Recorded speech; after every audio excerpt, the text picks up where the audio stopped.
The story of my life isn't one I would have written for myself, but I've come to embrace its twists and turns. There were moments I felt completely lost, as if the world had exposed away every bit of stability I had ever known. These weren't just hardships. They were seismic shifts that shaped who I became. Each time I was on the verge of giving up, someone stepped in, sometimes just in time, to guide me back towards solid ground. But before those rescues came the chaos. My earliest years were a blur of instability, colored by my mother's struggles and my grandmother's fleeting care. When my grandmother passed, I was thrown into a situation far worse than I could have anticipated. Those years in foster care were a series of trials, some I'd rather forget and others that forged a resilience I hadn't known I possessed. By the time I met the people who would ultimately save me, I had already lived lifetimes of hardship. I've been pulled from the depths of life's chaos 3 times. The first 2 times, Gunny Hopkins and his wife, Mrs. Hopkins, were the ones who stepped in to keep me from completely losing my way. The 3rd time was different, though, and this rescue could last a lifetime. I'm David Dare, though most people call me Davy. I spent 12 years in foster care and never met my father. Honestly, I'm not sure my mother even knew who he was. If she did, she never told me or my grandmother. For the first 6 years of my life, my mother struggled with substance misuse, disappearing for days at a time. When she was gone, my grandmother took care of me until her death just before I started 1st grade. After she passed, I went back to my mother, but that didn't last long. Less than 2 months later, I came home from school to find my mother unconscious in bed, a needle still in her arm. I tried waking her up, but I knew from experience that sometimes she just needed rest. So I waited. I ended up waiting for 3 days, surviving on whatever I could scrounge from the fridge and a box of cereal I had to climb up to reach. After missing 3 days of school and still not being able to reach my mother, Mrs. Gallagher, my 1st grade teacher, came by to check on me with her husband, who worked as a gas station attendant. When they knocked, I hesitated to let them in until Mrs. Gallagher assured me everything would be okay. I told her, "Mom's just sleeping," I explained. Mrs. Gallagher went to check on my mom, and after a short time she called for her husband. He confirmed that my mother had passed. They called Children and Youth Services, and I was placed into foster care. Years later, Naomi Schaefer Riley published a book titled How Not to Treat a Child, which critiques the foster care system. The one point I disagree with is that she doesn't emphasize enough how damaging the system can be to the children caught in it. CYS made some half-hearted attempts to find any relatives who might take me in, but I didn't know of any.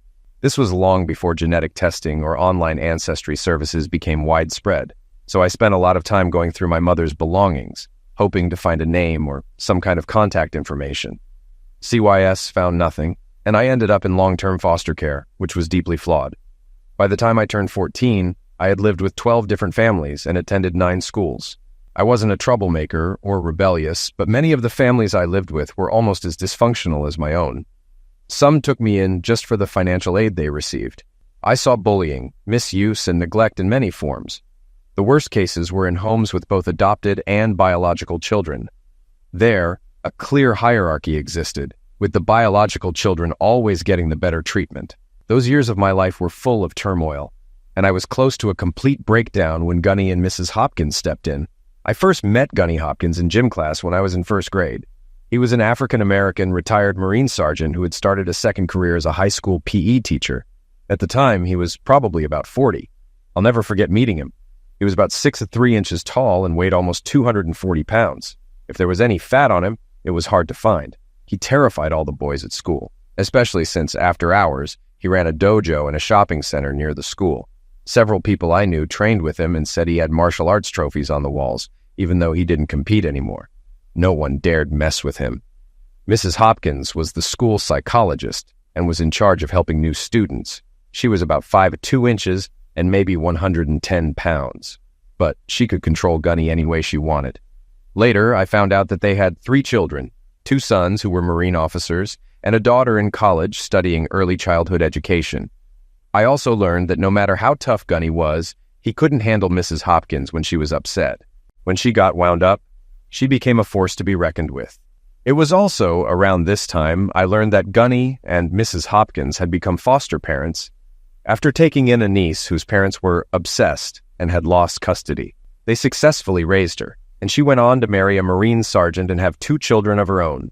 I entered my last foster home a few weeks before starting high school. This family wasn't ideal. The father was an alcoholic, quick-tempered, and always on edge. 2 adopted children had just left, and they depended on the monthly foster care income to get by.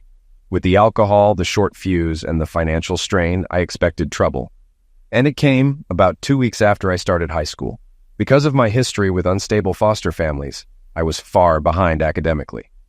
On my first high school exam, I scored like a 5th grader in reading and a 4th grader in math. This meant I would meet Mrs. Hopkins soon after.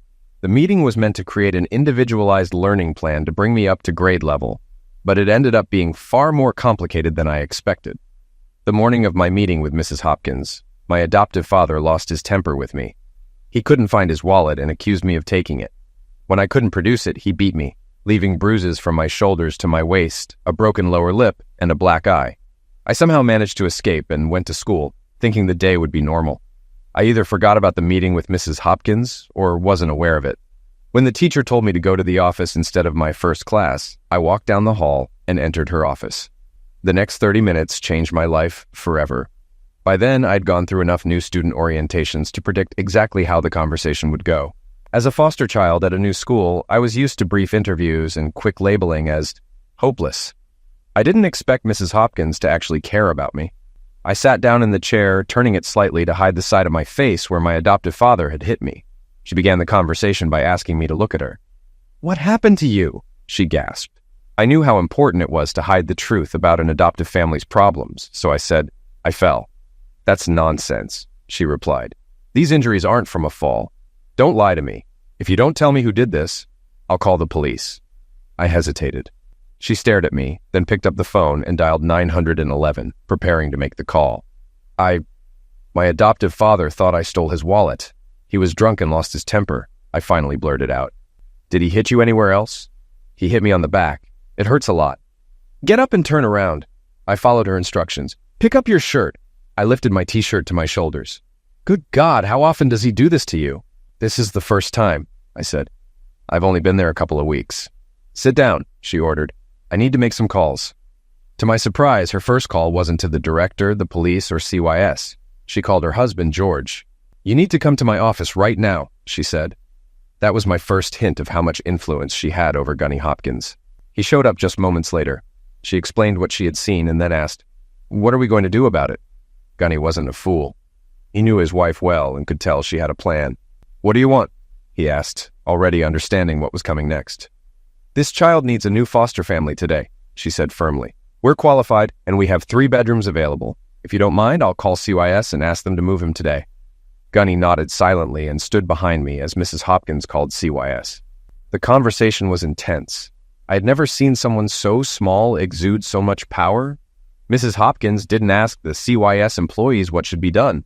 She told them what had to be done, and she demanded they act immediately. I had never witnessed such prompt action from CYS before, and I couldn't believe it was happening. But to my amazement, it was. When the call ended, she turned to her husband and said, "We need to take the boys' clothes and belongings from that house. We'll go after school." She looked at me and said, "Meet me here after your last class. We'll get your things." Then turning back to her husband, she added, "George, take one of your cop buddies from the dojo with you. We'll need him to make sure everything goes smoothly." I glanced at Gunny and couldn't imagine my new adoptive father causing any trouble. But he remained silent, not wanting to jeopardize what Mrs. Hopkins was arranging. I told myself, if she pulls this off, my life will change for the better. Don't mess it up by saying anything. Mrs. Hopkins sent me back to class, telling me we'd meet later to go over my education plan. The rest of the day went as usual. A few people commented on my facial injuries, but otherwise, it was a regular school day. When the final bell rang, I went to my locker, grabbed my things, and headed to Mrs. Hopkins' office, just as she'd instructed. Gunny and a big cop from the dojo were already there waiting for me. The move went off without a hitch. The intimidation of having 2 strong men with me was enough to keep my adoptive father from objecting. I packed up my things, which were few, and loaded them into Gunny's car. He drove me to his house, helped me unload, and set me up in an empty bedroom. I didn't know it then, but the next 4 years would completely transform my life. Living with Gunny and Mrs. Hopkins was radically different from any other foster home I'd been in. They were the first people who truly cared for me since my grandmother. From day one, they made it clear I was expected to be organized, work hard, and stay disciplined. Mrs. Hopkins spent her evenings helping me get my grades up. By the time I turned 18, I was taking college prep courses and doing well. I never had the highest GPA, but I could hold my own in every class. A's and B's were the standard, and anything lower meant extra study hours. Gunny put me through a tough physical training program. Every morning, he had me up at 5:30 for a 5-mile run. He also created a demanding martial arts routine for me, mixing in strength and flexibility exercises. By the time I graduated high school, I was 5'8", weighed 160 pounds, and was in the best shape of anyone I knew, except for Gunny, of course. Shortly before graduation, I turned 18, which meant I was officially out of the foster care system. I worked part-time at a martial arts studio, teaching elementary school kids. After the graduation party, Gunny H. pulled me aside and asked, "What are your plans for the future?" I answered, "I want to become a Marine." He asked if I was sure, considering the intensity of the fighting in the Middle East at the time. I told him I was certain.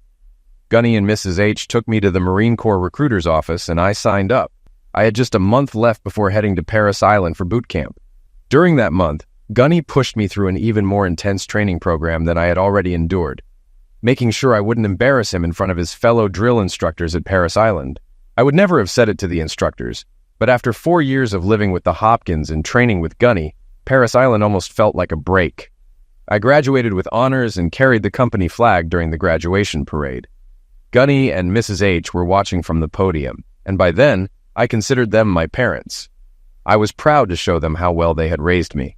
When I enlisted, I planned to make a career in the Marines, but the enemies had other ideas with their RPGs. My first tour was nearing its end, and I had been promoted to sergeant. I was a security squad leader responsible for protecting our battalion commander during a meeting with a local village chief about a water purification project.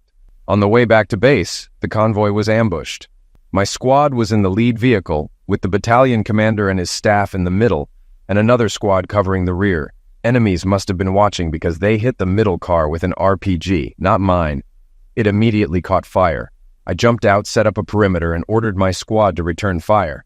While the battle raged, I ran to the burning vehicle and started pulling out the wounded. The first person I reached was the battalion commander.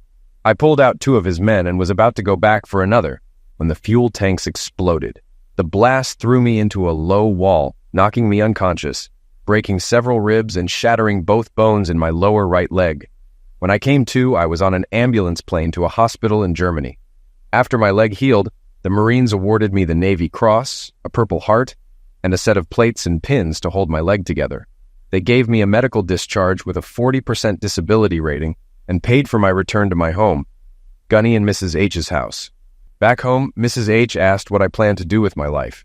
I was 22, trained as a marksman, able to teach martial arts, but I had no real skills for the job market. To her surprise, I told her I wanted to go to college and become a high school history teacher.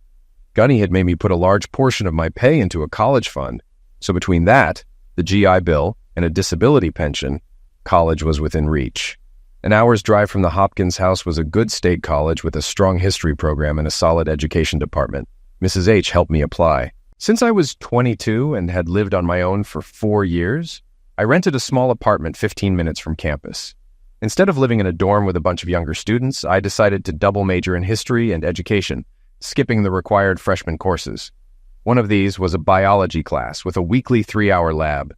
Since I didn't live in a dorm, wasn't involved in Greek life, and didn't play sports, I didn't know anyone in the biology class. The teacher told us to pair up with lab partners. Since I wasn't a typical 18-year-old student, no one was interested in partnering with me. When the teacher asked who didn't have a partner, only one hand went up. It was a woman sitting a few rows ahead of me. The teacher told us to team up, exchange contact info, and leave class. I walked down the aisle, introduced myself, and said, "Hello, I'm Davy Dare." She just stared at me, so I continued. "If we're going to be lab partners, we need to exchange information. I'll give you my name and number if you give me yours." She just kept staring. "Miss, we need to do this," I said. "Please, I don't bite, and I promise not to tell anyone." Finally, she spoke. "My name is Vera McDonald. My phone number is..." And she gave me her email. I did the same, then said, "I'll see you in the lab," and headed to my next class. Vera turned out to be a strange person. She had the thickest walls around her I'd ever seen. Trying to get to know her was like chiseling granite with a plastic spoon. We spent almost the entire semester together, and she never revealed a single thing about herself. Despite spending 3 hours a week together in the lab, I couldn't break through her walls, and eventually, I gave up. Then, just before Thanksgiving break, I was talking to a guy in the nearby lab when Vera walked in on us. He asked, "What are you doing over the break?" "I'll be mostly in my apartment preparing for next semester," I said. "Maybe I'll go to my foster parents for Thanksgiving. They live about an hour away, and I haven't seen them since school started." Vera paused suddenly when I mentioned my adoptive parents. She turned to me and asked, "Are you also adopted?" In that moment, everything clicked. I knew how tough foster care had been for me, and I was lucky to have ended up with the Hopkins family. I had seen firsthand how difficult it could be for girls in the system, especially those who were attractive. Vera did her best to hide it with the loose clothes she wore, but I could tell she was a pretty girl. If it weren't for the walls she'd built around herself, I would have already asked her out. Since this was the first time I'd seen even the smallest crack in her armor, I tread carefully. I was in foster care from the age of 6 to 18. I moved through 13 foster homes, and I spent the last 4 years in one. I consider Gunny and Mrs. Hopkins my parents, even though they never formally adopted me. Vera looked at me thoughtfully and said, "I ended up in foster care when I was 2. My dad disappeared, and my mom died of cancer. I had no relatives who could take me in. It wasn't an easy experience. I bounced around from home to home. I was lucky to get out of the system without ending up in jail. I had teachers who helped me and a good social worker. They helped me get a scholarship, and now I'm here studying accounting. I'm planning to find a job that offers as much financial security as I can get with this degree. Accountants are always in demand, so I shouldn't have trouble finding work." "Sounds like a good plan," I said. "I'm focusing on history and education. Gunny H is a teacher, and Mrs. H is a guidance counselor. They pulled me out of a bad foster home and helped me turn my life around. After high school, I joined the Marines for 4 years. So now, I'm just starting college as a freshman." We kept talking as we finished our lab work. When we were done, I asked, "Do you want to grab something to eat? I'm starving. My budget doesn't really allow me to eat anywhere except the cafeteria." "All right, on me," I said. "No pressure. Let me treat you. Like one foster kid to another. I've got the funds, and you can pay me back when you're able." With that, Vera became more than just a lab partner to me. I spent the rest of the semester trying to get her to open up. We didn't go on dates, but we became study buddies, spending a lot of time in the library together. I'd learned to cook from Mrs. H, so I invited Vera over for dinner at least twice a week. We attended some college sports events together, and I even took her out for a nice dinner one night. Throughout all this, I never touched her, except when helping her with her coat. Due to the Hopkins schedule, I didn't have much time for dating. In high school, I had a few short flings with people in the Marines, but nothing serious. As a result, I didn't really have much in the way of relationship skills. It was clear that Vera didn't either. Though she'd opened up a bit, there was still a barrier between us that kept me from really getting to know her. I saw that she was driven by the need to feel secure, financially, physically, and emotionally. She wasn't about to let anyone in who might threaten that security. Getting her to the point where we could have a real relationship wasn't easy, but because I understood where she was coming from, I kept trying. Over time, I realized I was falling in love with her. As strange as it might sound, the Christmas holidays changed everything for us, shifting us from friends to something more. The college shut down for 3 weeks, starting the week before Christmas and ending after New Year's. I hadn't even considered what Vera would do for the holidays until she showed up at my door with a trash bag full of her things. "Davy," she said, "can I stay with you over the holidays? The dorm's closing tonight and I can't afford a hotel." I felt like an idiot. I should have offered to let her stay with me. "Of course," I replied. "I'll put clean sheets on the bed. You can sleep there. I'll take the couch. I've done that plenty of times when I've fallen asleep in front of the TV. I'll get you towels and a washcloth, but I won't kick you out of your own bed. We can share it. I trust you won't take advantage of me. After all, we're both adopted kids. We've probably shared a bed with other people before." Vera was right, though it had been a long time since I shared a bed with anyone other than someone who was easy to get with.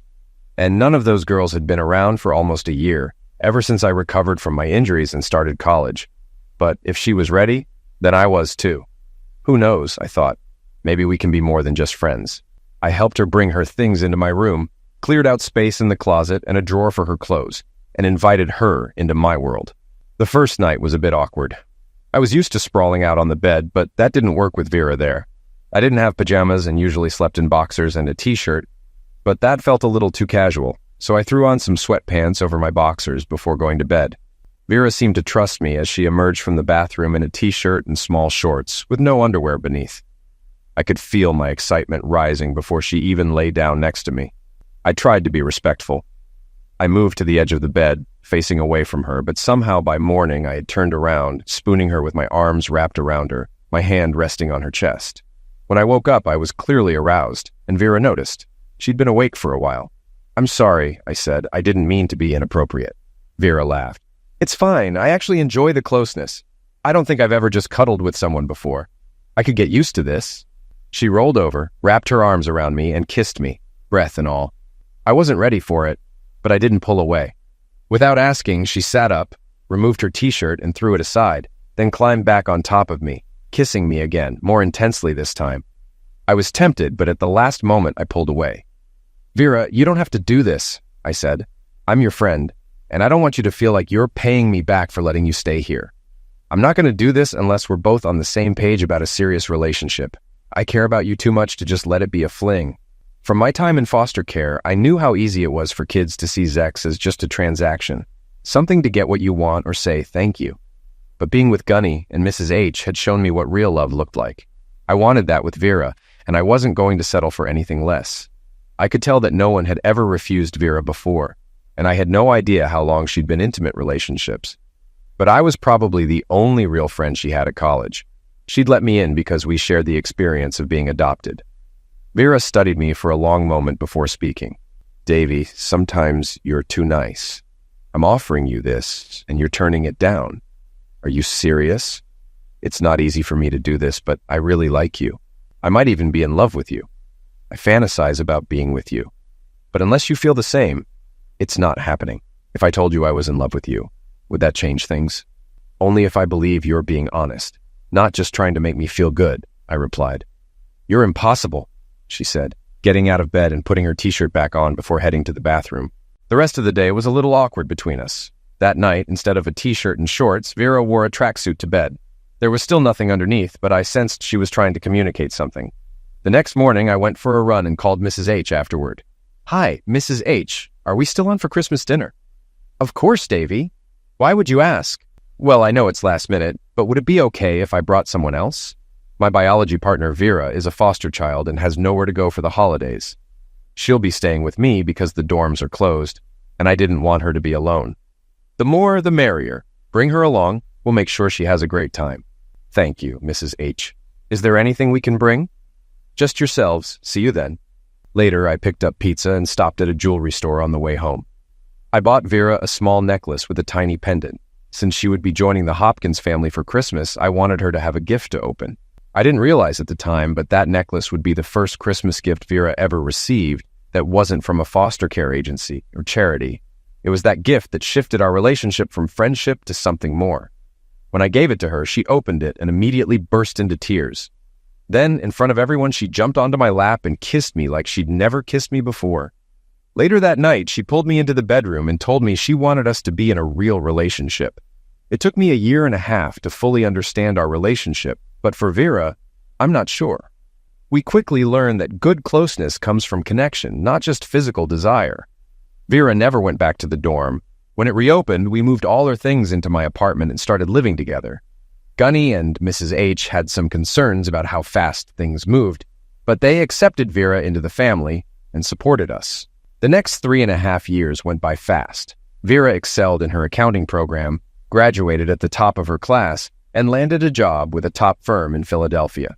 I found a teaching position at a suburban high school, and we got married in a small ceremony with Gunny and Mrs. H as our attendants. At the reception, Gunny handed me a card with a check for all the support payments they had received for me, which we used to buy a small house near the SEPTA rail line so Vera could commute easily. Despite her long work hours and travel, we were incredibly happy. Vera was finally settled, confident in her career and our relationship. About 4.5 years into our marriage, Vera's firm was hired by the U.S. government to audit a defense contractor accused of massive billing fraud. Vera's team worked on the project for weeks, traveling to the Midwest to investigate. Before each trip, she gave me a passionate night of lovemaking, and the same when she returned. We kept in touch constantly, and although it wasn't perfect, Vera loved working on such an important case. It could fast-track her career. The whistleblower, Richard Wilson, was an accountant who discovered fraudulent billing by a fake subcontractor, eventually tracing it to a corporation owned by defense contractor executives. After reporting the fraud, Richard filed a lawsuit, and things got heated. Vera spent time with Richard on each trip, reviewing the bills and payments. If the fraud was proven, Richard stood to gain a huge payout. At the time, I didn't know that Richard had developed an interest in Vera. And when she saw the potential financial security his investigation could offer, she started thinking about a future with him. Richard made many enemies with his investigation. After 3 failed attempts on his life, the feds placed him in protective custody. He agreed to it, but only on the condition that Vera join him in the witness protection program. It wasn't until years later that I learned Vera's true reasons for agreeing to leave with Richard. It wasn't just the money, but the safety and protection offered by the U.S. Marshals. Her childhood in foster care had left her insecure, and she saw this as an opportunity to escape the life we had together. The morning Vera disappeared started like any other. The night before, we had an intense, passionate night of lovemaking, perhaps more fervent than usual, since we had discussed starting a family, and she had stopped taking birth control pills. I thought it was just her trying to get pregnant before the trip. She left for work the next morning, and that was the last time I saw or heard from her. Later, security footage showed her leaving her office, as if heading to the airport and getting into a black SUV with temporary plates. When I didn't hear from her for days, I grew worried. Calls went unanswered, emails unopened, and texts went ignored. Something felt wrong. I called Vera's office to find out what happened, and they told me she was on vacation. That didn't make sense. She'd been heading to the Midwest for work. I asked if they'd heard from her, but they hadn't. In a panic, I reported her missing, and at first the police weren't sure there was cause for concern. They asked about any arguments or lovers, suggesting she might have lost her phone or been too busy to check in. When it became clear that her phone was off, her laptop was untraceable, and her cards weren't being used, the police started taking it more seriously. They reviewed surveillance footage showing her leaving the office and getting into a black SUV with fake plates. Soon, they were conducting a full investigation. After hours of questioning and a search of our home, they found no clues. It was as if Vera had vanished. I never believed Vera would leave me, especially since she had shown me love in her own way. The only thing she took was a necklace I gave her for Christmas, something she never took off. As the days passed with no news, I turned to drinking to cope with the pain. I took a leave of absence from work and spent the summer lost in my grief. By July, I hadn't spoken to the Hopkinses in weeks, and Mrs. H grew concerned. She sent Gunny H to check on me. When he arrived, I was drunk and passed out on the couch. Gunny was furious, something I had never seen before. He dragged me to the shower and called Mrs. H for help. She agreed to take me in, and Gunny brought me to their house. He insisted that I pull myself together and promised to help me get back on track. The next morning, he woke me at 5:30 a.m. and pushed me through a grueling workout that left me exhausted but sober. That set the tone for the summer. By the time school started, I was in better shape and my head was clearer. Mrs. H arranged for counseling, and by Christmas I had regained some stability, though the emptiness from Vera's disappearance never fully left.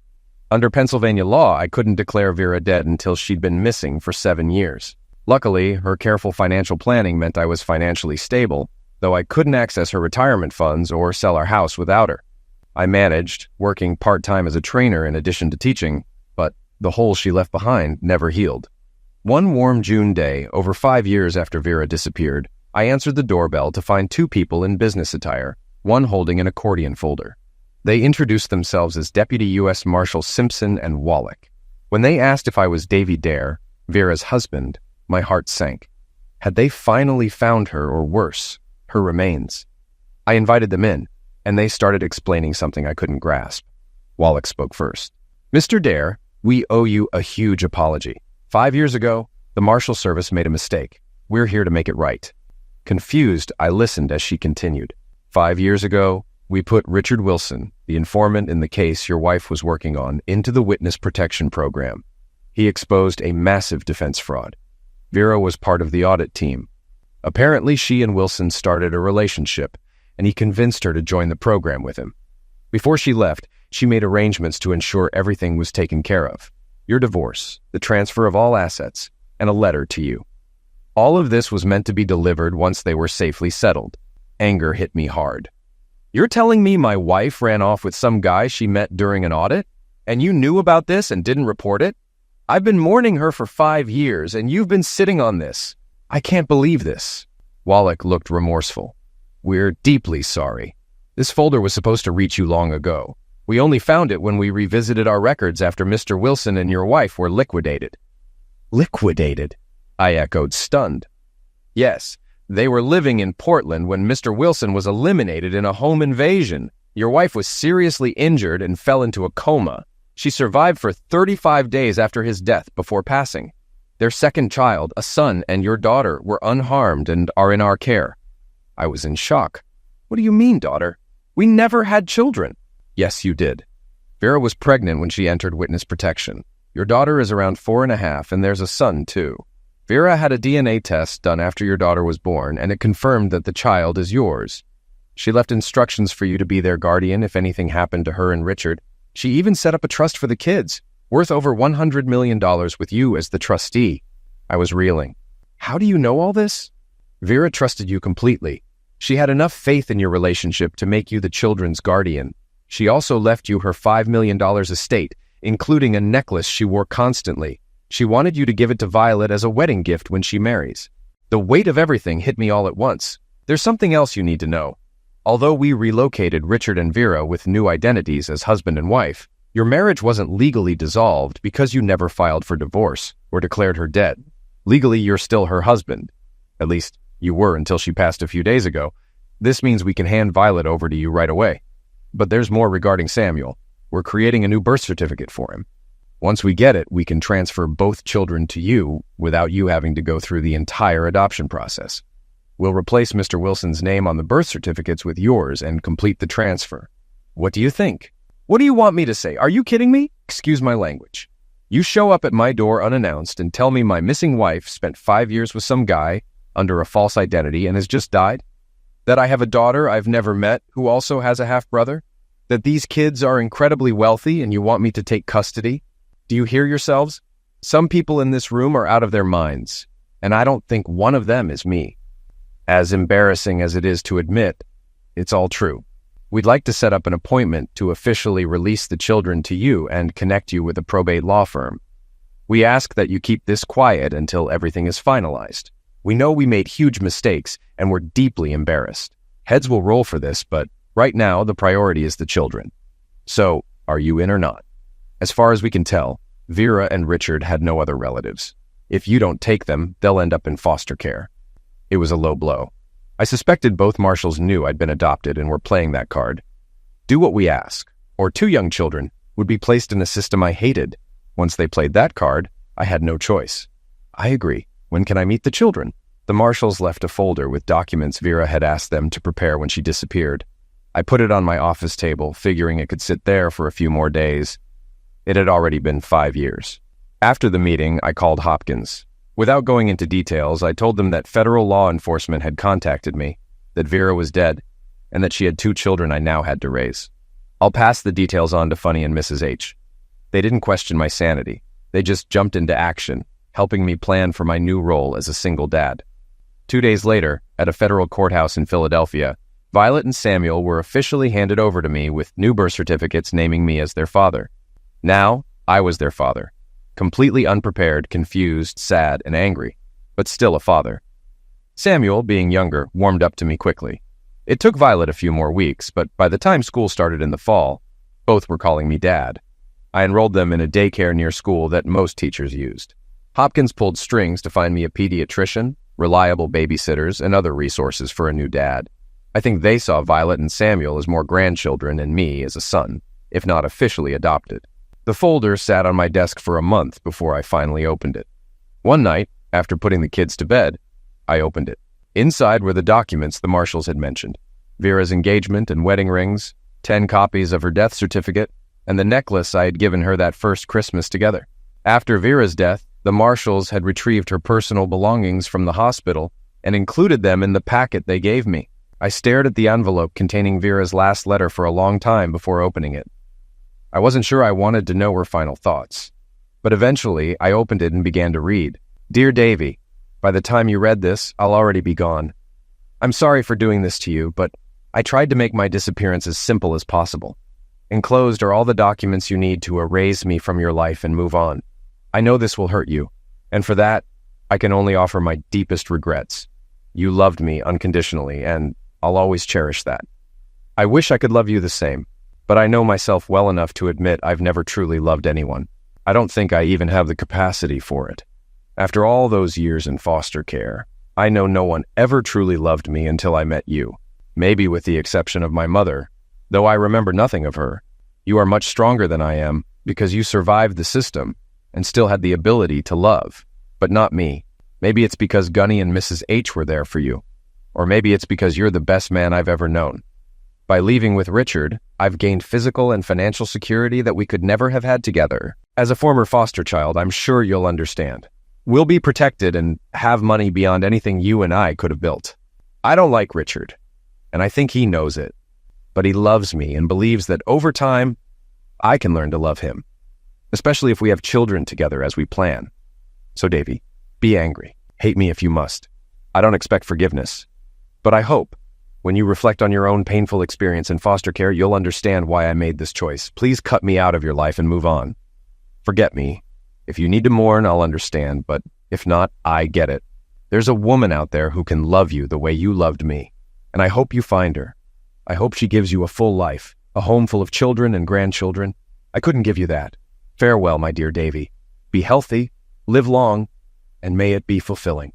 After reading the letter, I sat at the table for a long time, quietly crying. The paradox was overwhelming. Vera had run away to what she thought would be safety, only for a random act of violence to take her life. My tears weren't just from loss. They were for the fact that a broken system had ruined the woman I loved, a woman whose childhood had exposed her of the ability to truly love anyone. Her death meant that she would never experience that kind of love.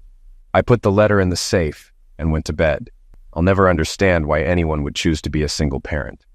The good news was that by the time Violet and Samuel came into my life, they no longer woke up every 2 hours. But by the end of the day, I was still exhausted after teaching all day and caring for them at night. Eventually, I used the money Vera had left me to hire a full-time housekeeper nanny, Maria, a lovely 50-year-old Mexican immigrant who immediately began teaching the kids Spanish and showering them with affection, almost like a grandmother.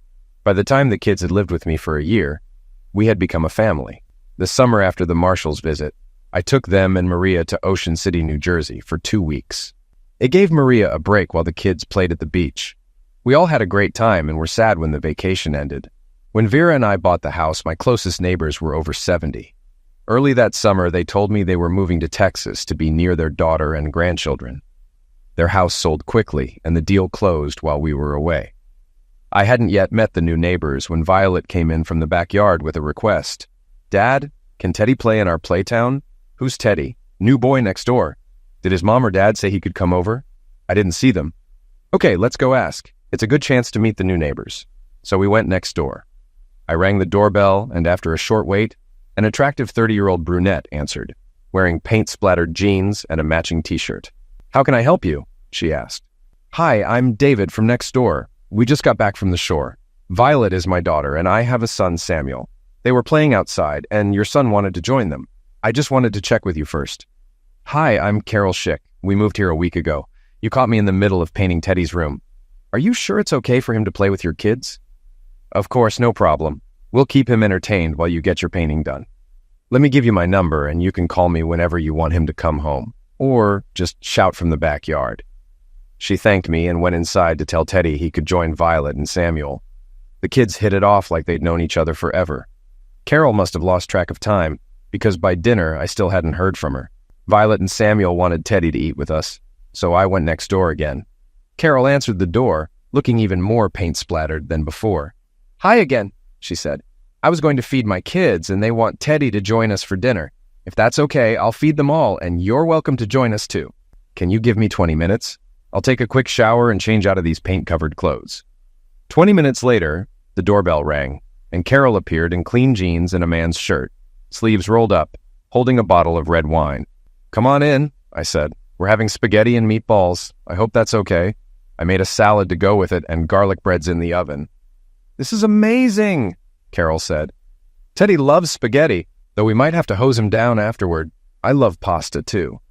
"Is your husband here?" I asked. I didn't feel like explaining Vera's entire story to a woman I had just met, so I simply said, "I'm a widower. My wife passed away a little over a year ago." "Oh, I'm sorry," she said. "I know how much it hurts." My husband was a helicopter pilot in Middle East. He was liquidated in action about 2 years ago. "I'm sorry," I said. "I spent 2 tours in the Middle East as a Marine and lost several friends there. Losing someone you love is always painful, but it felt different now that I knew Carol was also a widow. She was attractive, maybe a year or 2 younger than me, with an appealing face and a nice body. She had a few extra pounds, but they were mostly around her hips and chest, giving her an hourglass figure I found very attractive. Carol and I ended up talking for nearly 2 hours. After the kids ate, we washed dishes together, then sat around the kitchen table with a glass of wine, getting to know each other better. Carol works as a librarian and moved here to be closer to her parents, which allowed Teddy to spend more time with his grandparents, who could also help out with childcare. I told Carol that I grew up in foster care and returned to this area after my time in the Marines and finishing college because Vera had been offered a great position at a top accounting firm. I followed her since it was easier for me to find a teaching job here than for her to find a similar opportunity elsewhere. Plus, my last adoptive parents, who I consider my real parents, live nearby. The kids were starting to get tired, so we decided to wrap things up for the day. I told Carol about Maria and mentioned that I would be happy to help care for Teddy if she ever needed someone for a short time. My teaching schedule gives me the summers off, and during the school year, I usually get home by 4 p.m., with Maria here from 7 in the morning until I return. Carol seemed pleased with the offer, especially since she worked one evening a week until 8 p.m. After a while, everything settled down. Carol and Teddy went home, and I bathed the kids, read them stories, and kissed Violet and Samuel goodnight. There was definitely a spark between me and Carol, but I was still processing the loss of Vera. I wasn't ready for a new relationship, especially given how my marriage to Vera ended. But it had been 5 years since I had been with a woman, and as the conversation with Carol continued, I started noticing signs of interest from her, though she didn't seem to show any on her end. Still, the loss of her husband was much more recent than Vera's disappearance, so I decided to wait and see what happened. Over the next few months, Carol's family and mine started blending together. Teddy became a regular in our backyard, and Violet's best friend in kindergarten. I stopped by a few times to help with minor repairs around Carol's house. We had dinner with the kids at least once a week, and on weekends we spent hours together, enjoying a glass of wine and watching the children play. It was nearly Christmas when I finally gathered the courage to ask her out. I hoped I wasn't misreading the signals I thought she was giving me.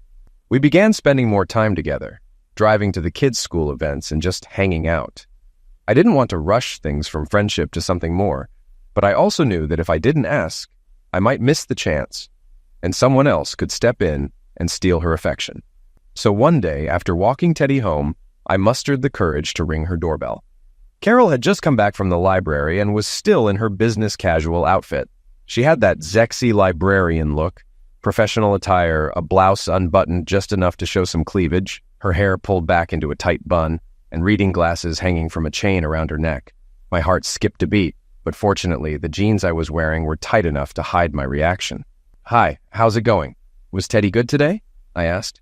"He was great as usual," she replied. "He and Violet did their homework, and then all 3 of the kids spent the rest of the time outside." "I actually came by because I wanted to ask you something," I said. "If I can find a babysitter or have Maria watch the kids on Saturday night, would you be interested in going out for dinner and a movie? Just the 2 of us. An adults-only night?" Carol laughed. "Well, it's about time. I was starting to wonder if you were ever going to ask me out. I was going to give you until the holidays, and if you didn't make a move, I was going to invite you myself. Of course, I'd love to go on a date with you. We've been dancing around this for months now. What time should I be ready on Saturday?" "Let me sort things out with the sitter, and I'll get back to you," I said. I wished her good night and nearly floated back across the lawn to my house. Maria was happy to work overtime, especially since she'd been pushing me to start dating again. She had met Carol and liked her, and accepted Teddy as her grandson. After confirming the babysitting arrangements, I told Carol I'd pick her up at 6 on Saturday. "We'll go to this great Italian place I've been to a lot, then catch a new movie at the AMC. When I knocked on her door that Saturday, I was nervous, like a schoolboy on his first date. Carol opened the door, and I froze. She was wearing a white blouse, almost sheer, that showed off a lace bra supporting her beautiful bosoms. The pants she wore hugged her hips perfectly, and when she turned around, they accentuated her shapely figure. "Wow," was all I could say. She took my hand and we walked to the car. I opened the door for her and watched her slide in before closing it and walking around to the driver's side. Finally, I regained my composure and said, "Oh my God, if I'd known you looked this good, I wouldn't have waited so long. You look absolutely stunning." Carol chuckled. "You've been checking out my bump for months. Don't think I didn't notice. And by the way, you look pretty good yourself. Looks like your running and martial arts are paying off." The evening passed quickly. As we sat in the cinema, Carol took my hand and rested her head on my shoulder. I leaned down and kissed her, and she responded warmly. Luckily, we were sitting far enough back that we didn't attract attention.